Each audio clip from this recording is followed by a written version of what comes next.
Hey, it's good to catch up with you, Ritesh. Um, as you know, we've been following Firstsource growth for quite some time and evolution, and then obviously you taking over the helm about 9 months ago. It'd be great to hear from you a bit about one, how's it going with you anyway? This move going back to the services industry, and then two, what are the results? What have the results been like, and is this what you've been expecting? Thanks, Phil, firstly for having me on this webcast. And I was just reflecting back on this. You and I probably go back maybe a couple of decades, right? So we've seen our trials and tribulations, but great to be back chatting with you. I'm actually quite pleased with the progress that we have made in the 11 months that I've been here. I think we're just getting started, but just to give you a flavor of some of the things that we've seen, we've experienced 4% plus growth every quarter over the last 3 quarters, which is puts us firmly in the top decile of quarterly growth experienced by any company in the IT and IT enabled services space. So we feel very good and proud of that. In fact, last quarter for us was probably a first of sorts. We had the highest quarterly revenue in the history of the company at $215 million. But more than that, it was growth at about 6.5% quarter on quarter, which clearly was probably the best in the industry. We grew at about 17.1% year on year. Again, those numbers are something that we feel good about. There are a few things that, I think are probably helping us in this journey, right? First and foremost, I think it's the current environment. On one hand, there is the macro uncertainty, and we, like any other firm, is not immune to the macro headwinds that are there, and so on and so forth. But I think we've been trying to use that to our advantage to go out there and play to our strengths. The technology shifts that have been playing out, particularly in the last year and a half, especially with generative AI, coming mainstream. I think we've been using that again to our advantage. But more than anything else, I think we feel that the disruption actually plays well to a firm like ours, where we are size to scale, size to care.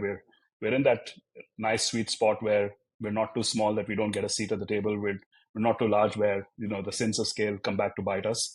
And I think that's a good situation to be at. My sense is that the amount of disruption and amplification that's possible on account of technologies in the automation and AI continuum is going to be pretty significant. And I think that's creating an opportunity, right? Frankly, one of the things that I saw even during my time at Unifor and what I'm experiencing out here is a lot of work that has gone in the past, Phil, has been largely around efficiency gains. So people have worked on cost cutting. They've looked at how do they do right shoring. They've looked at some basic automation, process excellence, things like that as value levers. But what they've really a lot of enterprise clients are still struggling with is the fact that while they might have gotten some bang for the buck on the efficiency side, I think effectiveness has gotten compromised, and certainly experience has suffered. So if you try to, look at the trifecta that I think is probably going to be a recipe going forward, and this is where my sense is technology has a fairly meaningful role to play, is how do you balance the trifecta of efficiency, experience, and effectiveness itself?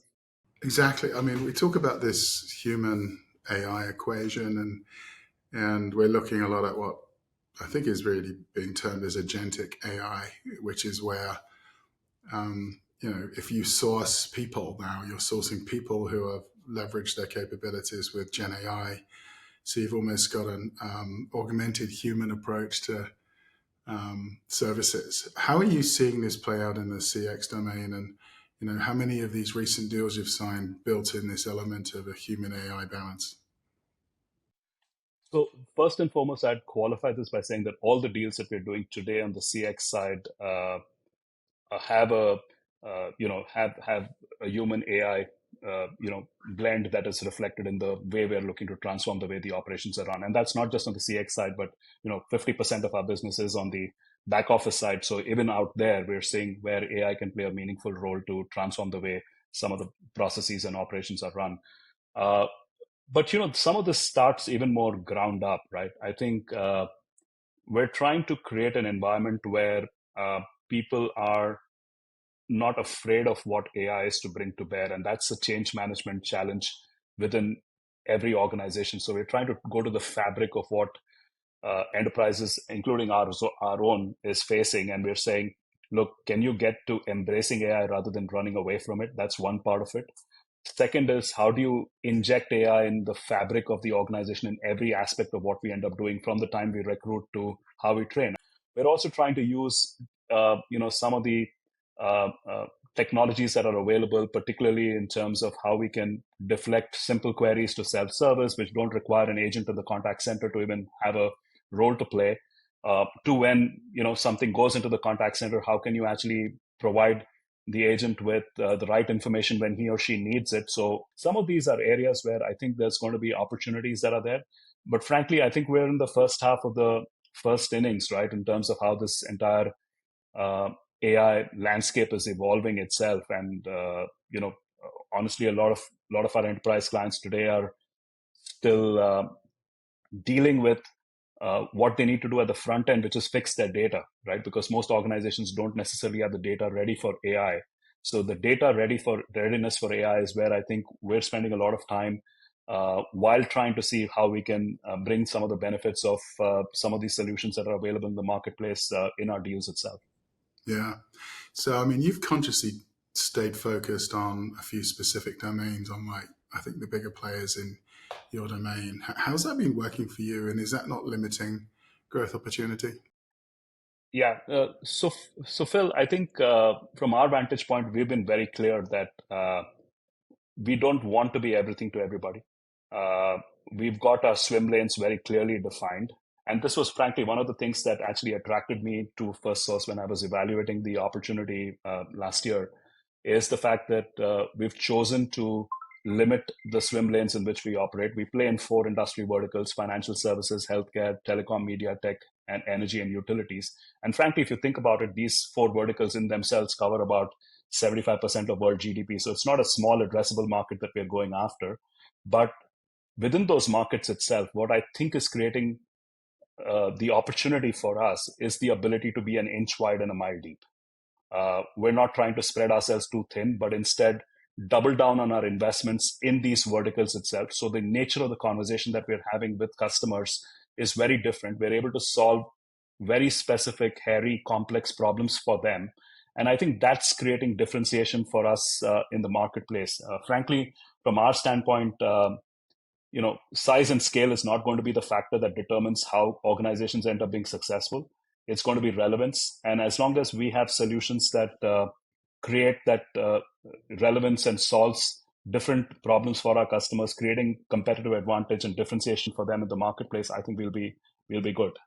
How are you going about changing the mindset within your own people to embrace, for example, Gen AI capability, enhance the knowledge and training that they're doing? What do you find is working and what is not working? And maybe what's your advice to executives today who are, maybe struggling a bit with the current pace of what we're seeing happening?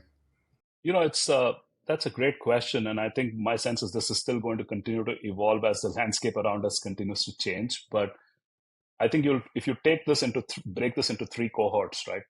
I think most senior and executive leadership understands what's coming down the pike and they get it, and they're probably all for it. Uh, they may vary in terms of the pace and how they want to go ahead and implement some of this, but I think everybody gets it that this is something that's real, it's a secular theme, so on and so forth. I think the frontline associate who's probably fresh off the board, a couple of years of experience, maybe a few years of experience, junior in the food chain, probably also will go along with whatever is the ways of working that's established. I think the where this is going to be where the rubber meets the road is what you do with the middle of the organization itself, because they're all used to certain ways of working. They've built uh, their proxies of power around the number of people they manage, the control that they've exerted around those, and how you change those ways of working is where the hard work really is. So we've been spending a lot of time with that cohort to trying to tell them that it's extremely critical to embrace AI rather than run away from it. This is coming.